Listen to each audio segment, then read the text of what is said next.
5 бас нэг киноны нээлтэнд явсан. Тэгсэн. Хөөрхөн кино. Нэг юм нэг өрнөл ингээд ихтэй, эргэлт ихтэй тэгээд зүгээр ингээд таччихдаг юм байлээ. Ингээд явчихдаг. Тэр кинон ямар кино байсан бэ гэхэлэр Шийдсэн хүн гэдэг кино. За яачгүй шийдсэн хүн байсан. Маружин медиагийн кино тийм ээ. Гэтэ яг би жоохон голонгоо үзсэн. Яагаад тэгэхээр ингээд нэг юм би ингээд залуучууд хийсэн болохоор илүү гоё шинэлэг минлэг юмтай байх болов гэдэг ингээ харж исэн л да. Гэтэ яг ингээд нэг удаан хүн ингээ үзэхэд ингээд нэг юм инэтмийн кино үзмээр санагдаад нэг хүмүүс кино үздэг штэ. Гэхдээ би тэр нөгөө нэг бол зүгээр тачгинчдаг юм. Би тэр нөгөө нэг юм аимшигын хэсэг дээр нөгөө нэг айж орлоос. Тэгсэн дээ. Гэхдээ би тэгтээ угаасаа өмнө нь хэлжсэн чи би аимшигын кино үзэж чаддгүй маа гэдэг. Тэр нэг тийм жижигхэн сцен гарахад л би айж байгаа сте бүр амар айж байгаа сте. Тэр чинь нэг юм нэг юм уу зүүд штэ. Зүудний хэсэг штэ. Чаавста. Тэгээ чи дараа нь тэр нөгөө хүний амьдаар нь хараад айхааргүй хүн байна гэх. Мэдсэн. Тэгээд хамгийн хөөрхөн санагдсан юм те ингээд нэг хэсэг айл очиж байгаа. Тэгээ хөөрхөн инээлгчиж байгаа. Тэнгүүтээ ингээд бас ингээд хөөрхөн тэмдүүлээд байна. Тийм, детектив нэг боевик бас зодон зохион гарчиж байгаа. Тэгсэн айр дурлал гарчиж байгаа те. Тийм тэгээд тэгж байгаа. Тэгээд яг нөгөө бидний 400-ийн шууган дээр ярьдаг нөгөө нэг Вьетнамын нөгөө нэг амар юм богино нарийнхаа гудамжаар ингээд галтрыг тачигдаг тэрийг бас нэг харуулж байгаа юм те. Вьетнамын Ханой Халон Бэй гэдэг ийм хоёр хотод ихэнх зургийг авсан тийм хөөрхөн инэдмийн детектив кино 5 сарын 16-наас эхлээд бүх кино театруудаар гарч байгаа. Та бүхэн инээ зочиж май гэвэл очиод үзчих ердөө гимгүй шүү. Надаа яг ингээд нөгөө хөөрхөн одоо ингээд нэг хосмосороо те ингээд нэг болзонд явдаг штэ. Тэгээ явж байхдаа үзчихэд ерөөсөө гимгүй юм байлээ. Ястаа тий.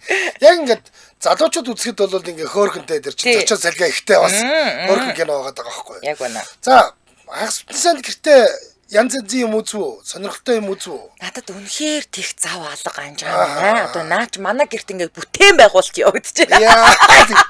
Хот босгож байгаа юм шиг.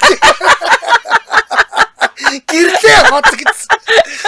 Би ч ингээ ажлын 5 өдрөөр ажиллаа хийгээ. Тэгээд амралтын 2 өдрөөр ингээ тэр гэрт чинь бүтээн байгуулалт хийгээд ерөөсөө юу зурагт мурагт үзэх мантаа л. Би хөвтөж чад нэг хөөрх юм үзчихлээ харин. За ингээд сууг солиод үзчихсэн нэг юм нэг хөөрхөн контентууд өгдөг штэ. Family shock мок гэл амар нэртэй юм гарлаа. Тэгэхээр найруулагчийг нарс манай нөөмө мөөжиг юм байна. За.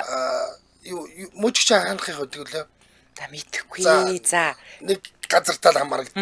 За тэгсэн мөөжиг найруулсан гэхлээр нь ороод үзлээ. Нэгдүгээр анги л юм байна л гэсэн чинь. Айгүй хөөрхөн шоу.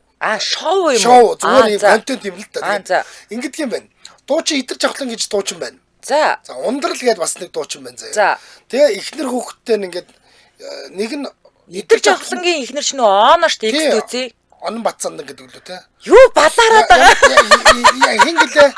Оно зүгээр л оногоор л яриачтай. Тэгэхээр хүмүүс тань нь угаасаа. За тэгсэн. Би нөгөө Facebook-ийн нэрээр дуудаад байна штэ. Тэгсэн чи ингэдэг юм байлээ. За. Та нар ингээ гэр бүлээр чинь 3 хоног салхинд гарах гэж байна гэд аваа явчих байгаа байхгүй гэрээс нь. За. Тэгээ ингэдсэн чинь тэр санзай шарадны над онон тэр ундралнаас эргэтэй хүн юм уу? Тий. Бас зохиолын дууч юм уу? За. Тэгсэн чинь тэнд 3 нөхөр байж байна. Онон мөөжиг нөө нэг хин гэдэг багий гэдэг чинь нэг орс морс болоод идэг татар ажиллагааг нөгөө орс Батгүй юу? За. Батгүй. За тэр 3. Зогсож байгаа. Тэгснэ ингээд хоёр айлыг ингээд хоёр өөр тийшээ явуулж байна. Тэгсэн чи яадгийг гэсэн чи хүүхдүүдийн солих байгаа байхгүй юу? Хүүхд. Тэр нөө идэр жавхлан чинь болохоор өсвөр насны хоёр охинтой нэг 10 марвтай юм уу нэг охинтой юм 3 охинтой юм байна. За. Тэнгүүд нөгөөд хайлтан тэр 3-ын нөгөө ундралынх нь болохоор 3 настай 2 их хэртэй заяа 2 ихэр байд. За. Тэгэд нэг 7-той юм уу 8-тай юм уу бас нэг тийм охинтой. Тэгээ ингээ хуваацсан. Нөгөө нэг ойр хүүхд үзээгүй тийм жижиг хүүхдтэй ажиллаагүй нөхдүүд чинь жижиг хүүхдүүд дээр тэгээ ерөөсөө өсвөр насныхантай харьцаж байгаа хүмүүс өсвөр насныхан дээр 3 хоног байлган тэгээд та нар 3 хоног 72 цаг байхдаа ингээ тэднийг дандаа ингээ нөгөө нэг аава ээжээ гэж хэлүүлнэ шүү гэж байгаа. За. Тэгээ аава ээжээ гэж хэлэхгүй ахын дүүч гэдэг юм уу нөгөөдг нь альсвал ахаа махаа гэж юм бол 100 оноод ононоос нь хасаа явждаг. Тэгээд зүгээр байхгүй ерд зүгээр байхгүй ингээд янз янзын юм хэлдэг. Одоо жишээл нөгөө ингээд жоох хүүхдтэй аав байгаа шүү дээ ундрал тэгсэн чинь нөө өсвөр насны охтууд дээр авчирсан шүү дээ гэснээр те. За одоо аав та охтуудтай ариун цэврийн хэрэглэл яаж ашигладгийг заана уу? Алаад ичсэн. Тэгсэн чи нөгөө талд нь яаж ирэх гэсэн чи те. За эдгээр жавхлан аав та одоо хүүхдүүдтэй анхны ариун цэврийн соёл боловсрол олгож бүксээ яаж арчихыг заана уу гэж баахан шаар авчихсан. Доод шаар. Тэстэй хэлээд авдаг. Тийм нэг шоу үзсэн. Ёстой баг хоор киноноос дээр юм бэ. Хэлээд авч яана тэд нар дээр ёо. За. Балаг нь авч.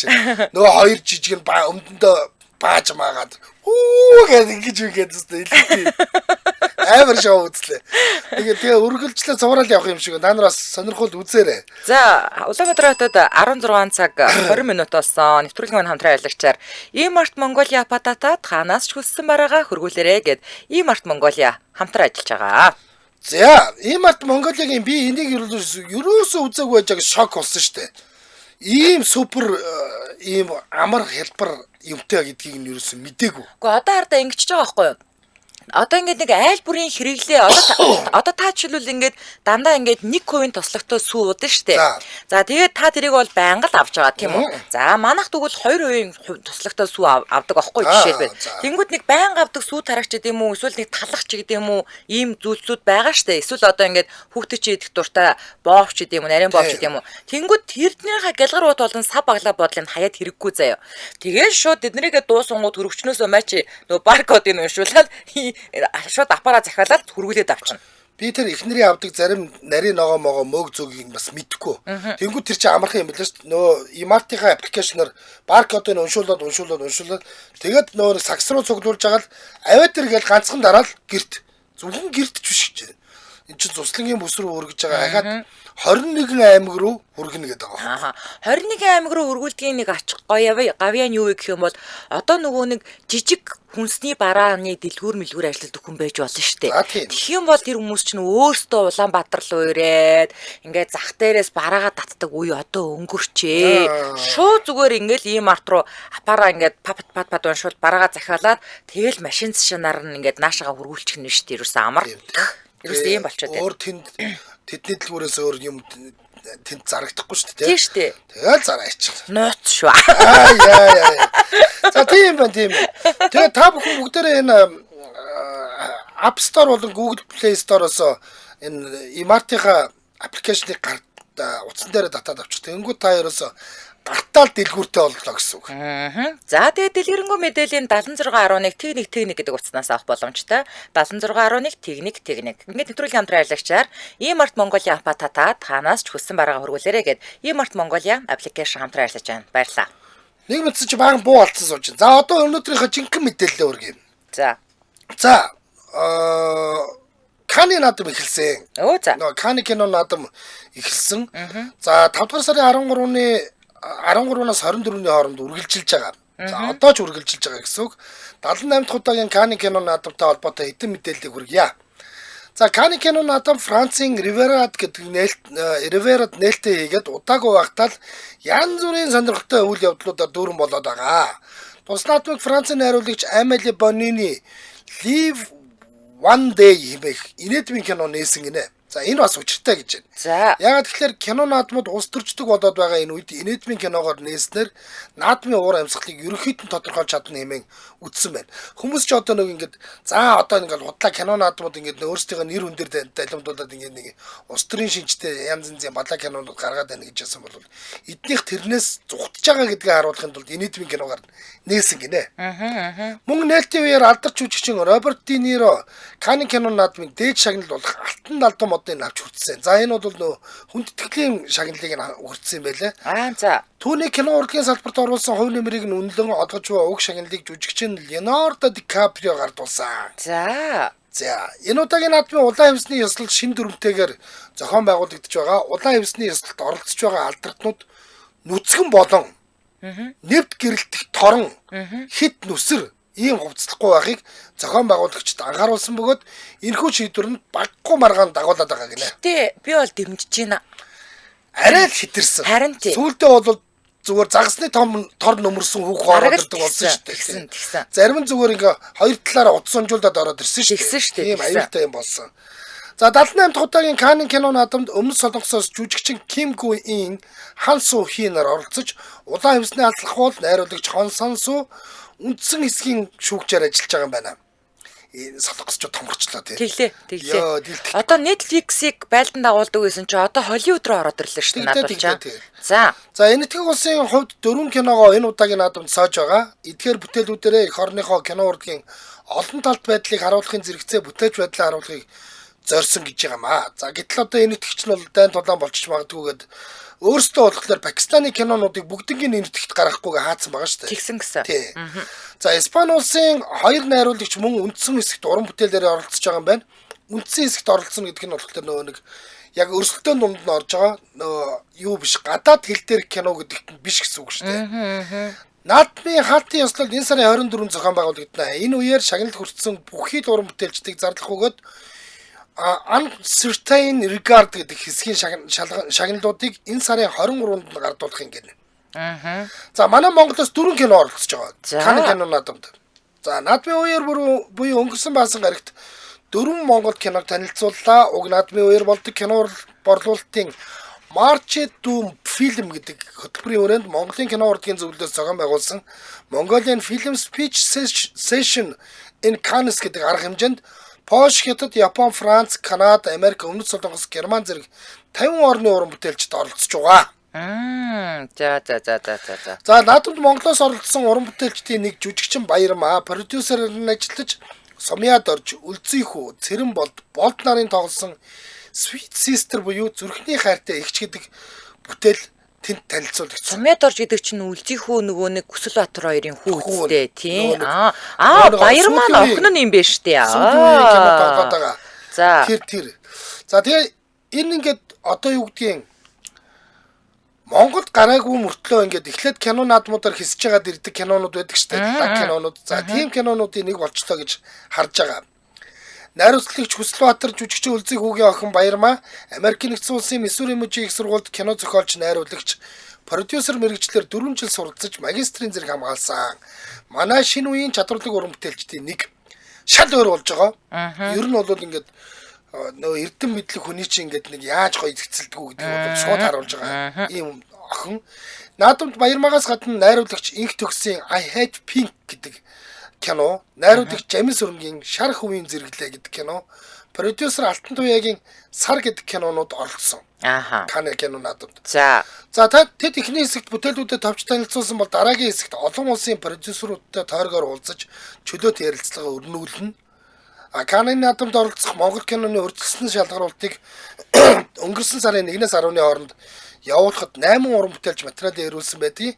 Ингээд улмаар 14-ний өдөр уран бүтээлчд киногоо танилцуулж эцсийн сонгон шалгуултыг хийснээр эдгээр 4 кино бол Канныг зориод байгаа. За энэ кинонууд нэгдүгээр тулуултай Канн кино наадамд оролцож байгаа томоохон кино шүүмжлэгчд болон киноны мэрэгжилтнүүдээс үг сонсох гэж явж байгаа. Нэгдүгээрт нь нэг байр маяг эзлэхгүй ч гэсэнтэй Монгол кино ийм болж байгаа юм байна. Энэ кинод ийм алдаа эндэгдэл байна шүү. Ингүүл олон улс ингээд арай өөрөөр харан шүү гэдэг юм. Тэрийг сонсох гэж байгаа. Чад бол энэ олон улсын зах зээл дээр зарах гэж байгаа кинонуудаа зарах гэж байгаа. Нутагтантай өөрсдийнхөө хэлээр хөрвүүлээд кино театруудад гарах ийм болцоог олохын төлөө очсон байгаа гэж ойлгож байна. За Канн кино наадамд солонгосчууд бүтлгүүцсэн үү? 78 дахь удаагийн Канны олон улсын кино наадамд өмнөд Солонгосоос нэг ч бүрэн хэмжээний солонгос кино байхгүй. За өргөдсөн ч хүү. Уралдааны хэсэг битгий хэл альбан бус хөтөлбөрт нь ч багтаагүй байна. Хамгийн сүүлд 12 жилийн өмнө ийм үйл явдал тохиолдож исэн. Тэгээ 12 жилийн хугацаанд бол солонгосчууд жаалсан шүү дээ. Гэтэл жил ийм болсон солонгос кино хямралд орсон юм биш үсттэй гэсэн асуулт яагарахгүй гарч ирээд байгаа юм байна. Солонгосын бүрэн хэмжээний кино хамгийн сүүлд 2019 онд дэлхийд цууратаж хамаг шагналыг нь хамсан. Тухайн үедээ бол шимэгч кино бүр ингээд Холливуудын Оскарыг хүртэл бадсан. 8 настай болчроос 80 настай буурал хүртэл энэ киног үзсэн. Харин энэ удаад 2 жижиг кино богино хэмжээний кинонд өрсөлдөж байгаа гэж байна. Солонгосыг төлөөлж. Кино шүүмжлэгч Чонжи Ок энэ талаар бол COVID-19 цар тахлын дараа солонгос киноны хөгжил бага зэрэг зогсон байдалд орсон. Хөрөнгө оруулалт зогсон энэ бол энд нөлөөлж байгаа. Энэ шалтгаанаар сүүлийн 5 жилд ямар ч тийм олигтой тийм том дөрвтэй бүтээл бол гараагүй гэж тайлбарласан байгаа. За мэдээж нөө Netflix-тэй хамтарч байгаа тэр нөө Squid Game Netflix гэдэг бол Netflix өөрсдөө мөнгө өгсөн учраас хаашаа явуулахаа өөрсдөө мэднэ. Яг үнэ. Солонгосчууд тэрийг бол мэдгүй байгаа шүү дээ. Цар тахлаас өмнө солонгос кино үзэгчдийн тоо 110 сая байсан бол өнгөрсөн жил дөнгөж 70 сая гэж байна. За 40 саяар буурсан. Тиймээс зөрөгтэй хөрөнгө оруулалт багасаж зөвхөн алдартай найруулагч амжилт олсон кинонд тулгуурладаг үзэгдэл бол энэ цааштай нэг хектар явцгүй байна гэдгийг ойлгож байна. Бас нэгэн кино судлаач Юн Сон Ин солонгос киноны хямралыг даван туулахын тулд шинэ найруулагч зохиож гаргаж дэмжих хэрэгтэй болсон. Яг одоо ийм үе солигдох сайхан боломжч байж мэдх юм гэсэн байна. Үе солигдох гэж нэг актер юм байдаг. Бидэнд шин санаа үзэл шаардлагатай, шин залуустай засгийн газараас улс төр эдийн засаг стратегийн тусламж үзүүлэх хэрэгтэй. Хэрв зөрөгтэй шинжилгээ хийхгүй бол солонгос киноны энэ уналтын хугацаа бол уртасчвч магадгүй гэж ингэж ярьсан байна лээ.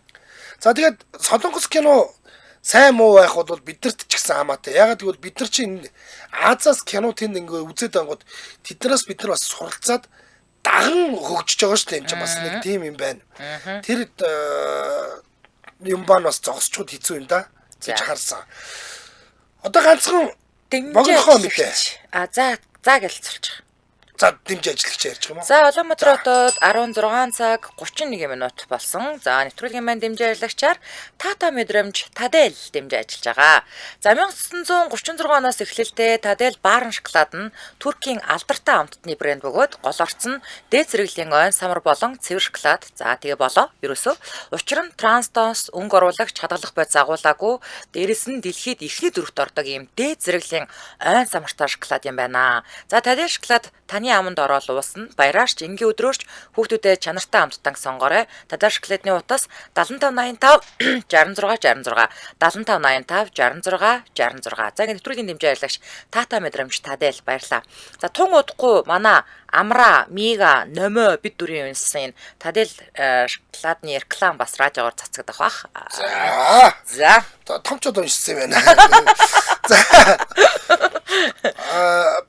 Монголчууд нөгөө нэг хятадуудад дургууд гэсэн мөртлөө хэдхэн хятад хүнд айгүй хайртай гэсэн. Тэрнийх нь нэг бол жүжигчин Jackie Chan. За How to Living гэдэг сэтгүүлд ярилцлага өгсөн. За энэ жил 71 настай Jackie одоо хүртэл ордон тоглогчгүй үзүүлбэр хийдэг хിവэрэ гэдгээ хэлээд хэвлэлүүдээр энэ мэдээлэл нэлээд цацагтаад байгаа.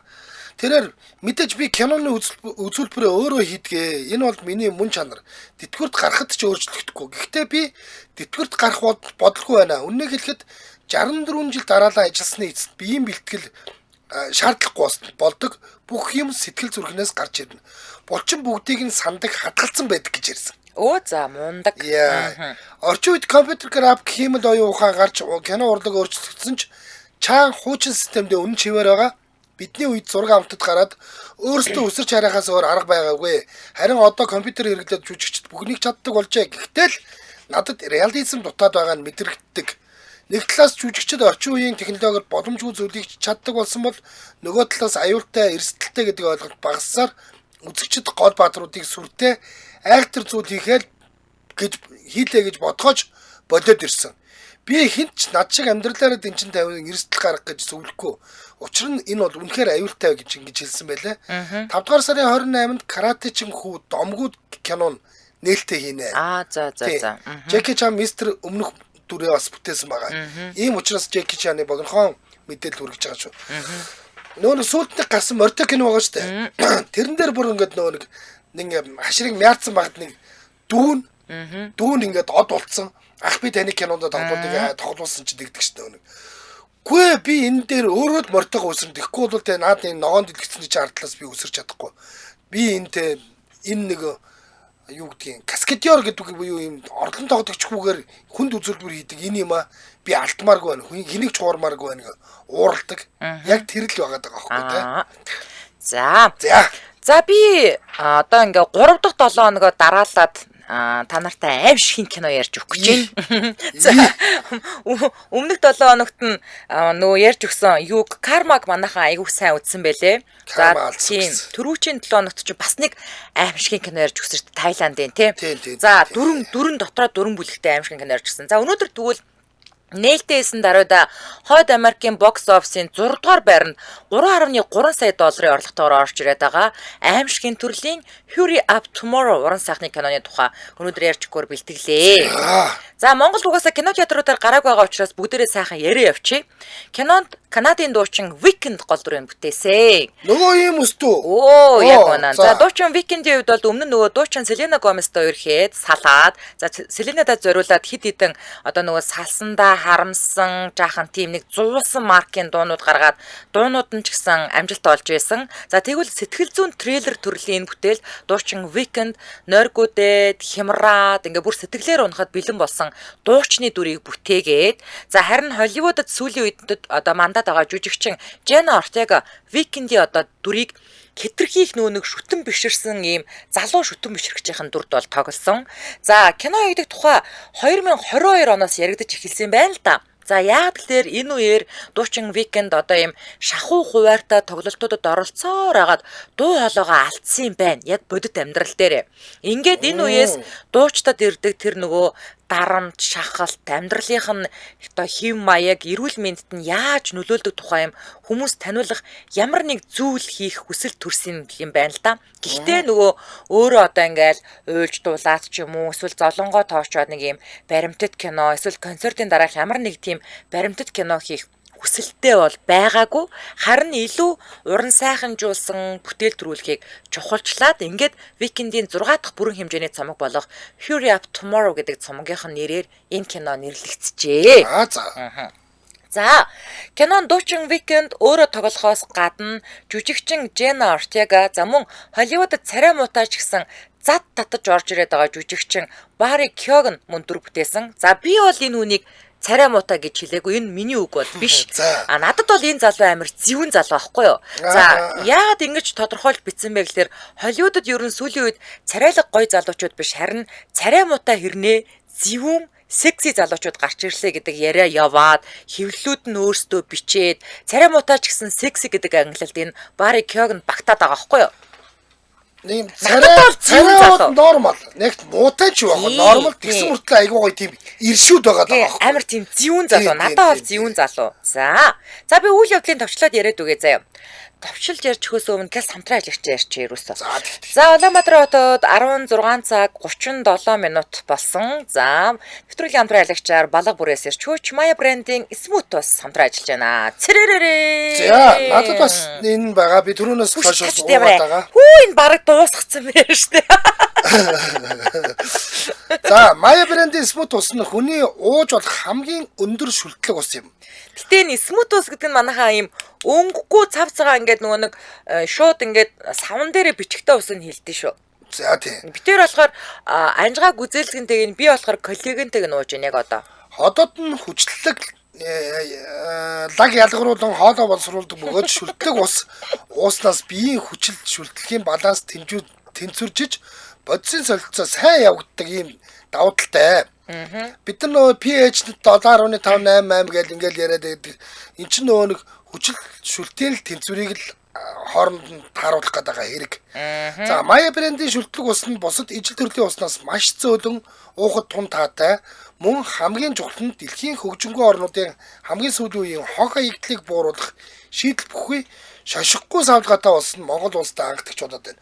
Би үнэхээр энэ тал дээр нь 100% дэмжиж байгаа. Үнэхээр дэмжиж байгаа. За дараа битээр сая гинтчлээ зөвөр дуртай усаа байрж аваад ууцсан ч шошихгүй савлгаатайг нь байрж орж ирэх байсан юм байна.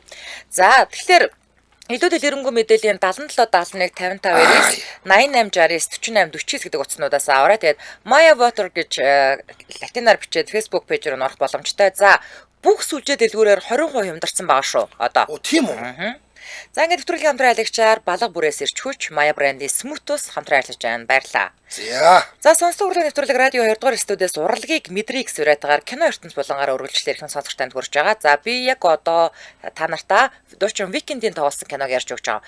За гол дүр болох дуучин залуу маань одоо шоуныхаа өмнө ингээд халаалт хийж байгаад за ингээд баярлаж өөрсөн мянган шүтэн бишрэгтийнхээ өмнө дуулнаа. Ингэж кино эхэлж байгаа. За хүмүүс нөгөө нэг баярлаж хөөрөөд байгаа боловч дуучин маань болохоор дотроо нэг юм хов хоосон болчоод байдаг тий. Одоо манай про ингээд үе ямархоор ингээд би хоосорчоод байна гэж тэгдэг штэ тий. Яг тэгээд хоосорчоод байдаг. За тэгэнгүүтээ ингээд нөгөө сэтгэл нь өвдөө, зовоод яг юунд шаналаад байгаагаа өөрөө ч мэдэхгүй л ингээд шаналал ер нь нэг тийм сэтгэл готролд авчаад байгаа байхгүй юу? За тэгсэн мөрлөө ингээд гадна талдаа болохоор ингээд дуулаад байгаа штэ. За яг энэ үеэр нь кадр өөрчлөгдөөд Лос Анжелес хотын хаа нэгтээ анима гэдэг нэг охин нэг байшинг шууд галдан шатаачаад тэмүүдэд дуучны концерт руу явж байгаагаар үйл явдал ингээд дараагийн үйл явдал нь өрнөж байгаа. За ингээд дараагийн тоглолтын дээрээ дуучин одоо энэ Абел гэдэг нэртэй дуучны дүр тоглож байгаа байхгүй юу Викэнд. Биеийн байдал муудаад одоо дууны амны хайрцаг майрцаг гэж ярьдаг штэ бид нар те. За тэгвэл миний хоолоо сэрээгүй байна мэн гээл те. За ингээд тэр дууны одоо хайрцгийн тойрсон булчингууд нь өвдснөөс болж тоглолтоо цуцалж байгаа. За энэ үеэр менежер нь дуучныг одоо за одоо чи тэг ингээд наад X найз бүсгөө мартаач одоо шоугаа өргөжлүүлмээр байна. Нөгөө гэрээ мэрээ чинь юу болох вэ мэлээ гээл те. Гэл ятгаад гэвч нөгөө сэтгэл готролд орсон залуу яасан ч өргөжлүүлэх боломжгүй болж байгаа. За энэ ятгалганд нь ороод тоглолтоо тоглосон ч гэсэн угаасаа ингээд цаанаас нь голоос нь ингээ хоолоо гарахаа байчаад байгаа байхгүй юу. Тэгээ энэ байгаагийн нөгөө нэг энэ одоо тэр хоолой гарахгүй байгааг нөгөө гал тавдаг охин ингээ харчиж байгаа. Тэр л ганцхан одоо тэр мянган үзэгчдийн дундаас ингээ мэдрэгшиж байгаа байхгүй юу. За тоглолтоо дундаас нь дуусгасан дуучныг хараад шүтэн биш хэрэгчт нь бол бөө уур цухал те яг юу болоод байгаа ойлгохгүй ингээ бөө уур болоод нөгөө гал тавьдаг охин чинь тайзных нь арын хэсэг рүү давж очингуудаа дуучинтай уулзсан чинь хамгаалтынх нь мэдээж зогсоо штэ. Тэнгүүд дуучин ч ингээд хөөхөн гим зэмгүй охиныг хараад хамгаалагчтай зогсоогоод ингээ охинтой уулздаг аахгүй юу. За ингээ хамтдаа шүний хотоор зугаалж эргэж очид буудалд нэрээд Hurry Up Tomorrow буюу маргааш хурдан ирээч гэдэг дуугаа охинд дуулж өгсөн чинь ганцаардал хоосрлын энэ мэдрэмж нь охинд ч гэсэн яг мэдрэгдээд яг өөрт нь зориулсан дуу шиг санагднаа. За даанч өнөө гал тавьдаг охин чинь дуучныг өөрт нь хамаг сэтгэлээ уудалж ярьсангүй гэж буруутгаад за дуучин ч ярмааргүй санагдаж байгаагаа хэлээд үл ойлголцож байхад нь менежер нь байршил тогтоогчоор нь олоод хүрээд ирж байгаа.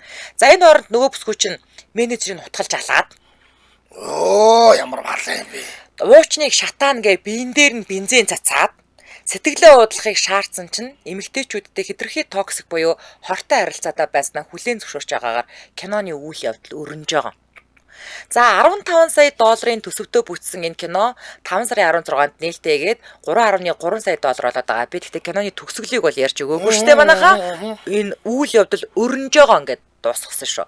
За ер нь бол хитрхи хүчилсэн, дүр эсгсэн, хоосон хэнцэр, лаг их зовлонтой болох гэж хичээсэн гэх мэтээр шүүмжилсэн үнцэг бол их байлээ. За тэгээд IMDb дээр 4.8 гэсэн үнэлгээтэй байлээ. За одоо би яа 15 сая олох юм уу над чи одоо 3.3 саятай л явж байгаа юм биш үү? Харин тийм. За одоо хийм итгүү. Одоо ямар ч байсан. Одоо тэрний мөнгө чи надад ямар баагүй. Хай. За энэ уушиг нэхэр ам нэхэр уушиг нэ гэдэг шиг Викэн буюу дуучныхаа тухай бас жаахан мэдээлэл хүргэжээ. За тийм. За баруун төдийгүй Монголд ч гэсэн The Weeknd-ийг мэдгүй, дууг нь ч сонсдгүй залуус бол ховор байдгаа. За жинхэнэ нэрийг нь бол Abel Tesfaye гэдэг. За өнгөрсөн оны 11-р сард Лос Анжелес хотноо болсон Америкийн хөгжмийн шагнал гардуулах ёслоос за соул ба R&B төрлийн шилдэг уран бүтээлчээр шалгаран амжилтаа ахиулсан. За алдарт 50 Shades of Grey цувралыг одоо Earned It дуугаар нь бидний сайн мэдэх залуу дуучин The Weeknd-ийн талаарх зарим баримтыг хуваалцъя. Надад бол бас их сонирхолтой санагдсан шүү. За Викэнд бол Этиоп гаралтай өнгөт арьс залуу. За эцэг их нь бол Этиоп улсад төрж өссөн. Этиопийн эзэн хаан Хаиле Селаси таалал төгссөний дараа төр улс одоо тус улсад өвмөн самуун дэгдэж олон хүн Европын орнууд руу дөрвсөн. За ингээд 1980-ад оны ихээр түүний эцэг их нь Канада руу цагаачилж тэрээр 1990 оны 2 дугаар сарын 16-нд Канадын Торонто хотод төрсөн. За одоо ээж эмээ хоёр нь болохоор одоо хоёр минь надад төрсөн нутгийнхаа тухай үргэлж ярьдгаа. Ээж минь Этиопийн гал тоогоо хоолны тухай ярих дуртай. Би Этиоп гаралтай гэдгээр бахархдаг гэж тэрээр бас нэг сэтгүүл өгсөн ярилцлаганда дурсаж байсан юм байна. За баг багт нь эцэг ихэд салсан. Тэгээ ээж нь хүүгээ тэжээхийн тулд өстө өдөр шөнөгүй ажилладаг байсан учраас ихэнх цагаа эмээтэйгээ өнгөрөөдөг байсан. Бяцхан хүү анх англи биш харин амахаар хэлээр буюу Этиопийн үндэсний хэлээр хэлд орж ирсэн. Яг л нөгөө эмээтэйгээ байж байдаг байсан учраас тий. За ингээд ингээд нэгэн хэвийн амьдралаас уйдсан Тесаф 17 настайдаа ахлах сургуулаа хаяад хамгийн сайн найз Ламар Тейлорын хамт гэрээсээ зугтж байсан. За ингээд даваа гарагт гэрээсээ гарсан залуус амралтын өдөр хүртэл гэртээ ирэлгүй одоо чойрж исэн ер нь бол тий анхныхан. За үүний дараа Абель Тесаф нэрээ The Weeknd болгож өөрчлөхөөр шийдсэн. За гэхдээ Канадад тийм нэртэй хамтлаг байдаг учраас яг одоо дуучин зохиогчийн эрхийн асуудалд орохгүй тул Weeknd-ийн нөгөө нэг одоо үсгийн хасаад за ингэж одоо Weeknd болгон өөрчилж исэн. За 17 настайдаа гэрээсээ явсан Тесаф ахлах сургуулийнхаа найз нарын хамт $850 үнэтэй нэг өрөө байр бас хүслээ амьдардаг байжээ. Тэгээ байрныхаа мөнгөө нийгмийн халамжаас өгсөн мөнгөөрөө төлдөг байж, за амьдарч байсан дүүрэгт нь ихэнхдээ хар тамхич оюутнууд амьдардаг байсан гэж дуучин бас нэг ярилцлаганд ярьсан байдаг. За найзуудынхаа хамт өдөр нь ойролцоох дэлгүүрүүдээс хулгай хийдэг, харин шөнө нь цэнгэний газруудаар хисэж өдөр хоног ээг өнгөрөөдөг байж. За ингээд яасан байх нь хар тамхинд донтсон байх нь нөхөр хүн ингээд залуудаа нэг ингээд чойроод засарчул айгу гоё болдог. Нөхөр гарс засарсан. За хар тамхи зарж мөнгө олохоор хичээж байсан боловч заримдаа гуйлга гуух тохиолдол хүртэл гардаг байсан байгаа. Ингээ хонох газар байхгүй үедээ одоо бүсгүүчүүдэд хайртай гэж худлаа ярьдаг байсан. Тэгээ намайг өөрийн найз залууга гэж боддог 3 охин байсан. Ингээд би 2 жил хар тамхинд донтоод ээжтэйгээ жил гаруй хугацаанд харьцаагүй орон байргүй амьдарч байсан. Гэхдээ би энэ бүхнийг бол даван туулж чадсан гэж бүр Rolling Stones тгүүл өгсөн ярилцлаганда хэлсэн байлээ. За олны танил одоо болсноосоо хойш илэн далангуй ярьслага өгсөн удаа ер нь тун ховор байдаг. Гэтэ тэрэндээ айгүй мундаг тайлбар өгсөн байлээ. Ер нь бол анхаарлын төвд байх дурггүй. Өнөөдөр бидний бүх юм олны нүдэнд ил байгаа нийгэмд бид нар амьдрах гэж байна. Хүмүүс миний талаар бага мэдэх тусам миний дуучны карьер удаа үргэлжилнэ гэж үздэг. За бас нэг одоо юу гэмдээ сонин өнцг нь болохоор ер нь бол хэвлэлд ярьцлага өгөх дурггүй бас нэг шалтгаан нь өөрөө бид түрүү хэлсэн штэ 17 настайдаа ахлах сургуулаач төгсөөгүй ингээ хайцсан гээд тэгээ гомбороо явцсан. Нөхөр нөгөө нэг юм боловсралтай хүмүүсийн хажууд өөрийгөө эвгүй байдалд ордгийг ингээ мэдэрдэг юм байна л та. Яагтвэл одоо тэдний чинь ярих өнцөг нэг өөр байгаа штэ. Тэгэхээр бүр ингэж өөрөө дуучин тайлбарсан байлээ шүү.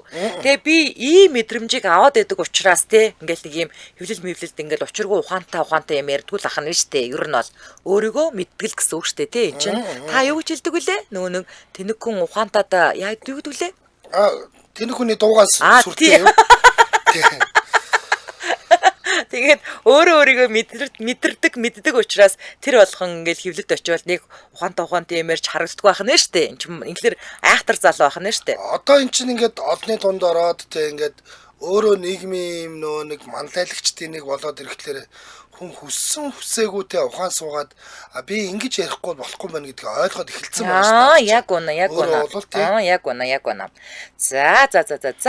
Ийм байна. Тэгээ манайхан дөрөв нөгөө нэг битэрийг юм ярьж байгаа, таныг юм ярьж хахад айгүй их бичээдсэн байгаа. Тэр таны үзсэн шоуг чинь үзээд эхэлсэн хүмүүс зөндөө байлээ. Тийм үү. Тэр би Univision дээрээс харсан хаан байдал байсан гэдгсэн. Хөөрхөн юм байлээ. Тэр нэг хоёр жижигхэн ихэр бихэрнэс хөөрхөн. Тэгээд би зүгээр тэр шоунаас юу харсан гэж жижиг хүүхдийн зовлон жижиг л байдаг юм байна. Тийш дээ. Том хүүхдийн зовлон том. Одоо жишээ мө жижигүүд яаж байгаа сандал бааж штэ тийм үү. Тэгэл тэр даруйдад нөгөө хин идэрч авахлан гэж ааваа гэж хэлж байгаа байхгүй. Тэр чинь нөгөө хоёр жижиг юм бол тэр гинэн намайг ааваа гэрээ гэж ааваа. Тэс нөгөө нэг 3 том охин ч нь бол бүр ингэж байгаа шүү дээ. Нөгөө нэвтрүүлгийнх нь урж ирээд за нэвтрүүлгийн дөрмөнд дагуу уцаа ороод гэнэ гэсэн чинь те. Ингэж чулуудаж гарч бараад амар юм бол. Том хүүхдүүдийн проблем том, жижиг хүүхдийн проблем жижиг гэдэг чинь энд тест шууд харагдаж байгаа байхгүй. За нүрээд 2025 оны 5 дугаар сарын 19-ний даваа гарагийн сонсдог урлаг нэвтрүүлэг радиогийн 2 дугаар студиэс урлагийг мэдрээ их сураатаар кино ертөнд болонгаараа шууд хүрээд өндөрлөж байна. За нэвтрүүлгийн маань хамтран аялагчаар Балга бүрээс ирчүүч Maya брендийн Smoothos за мөн eMart Mongolia Patataat ханаас хүссэн бараагаа хөргүүлээрэй гэд eMart Mongolia application хамтран ажиллаа. Баярлалаа. За баярлалаа анжгаа. За баярлалаа. Үргэлжлүүлэр хэм сонсогчдаа цагуурын ихэнд явдаг радио мэдэгээ хүлээн авч сонссны дараа хөгжилтэй хөнгөн байцгааг сураатагаар яана нэвтрүүлгийн шинэхэн дугаарыг хүлээн авч үзэж сонсоорой. Дэлхийн монголчуудын амжилт радио 88.3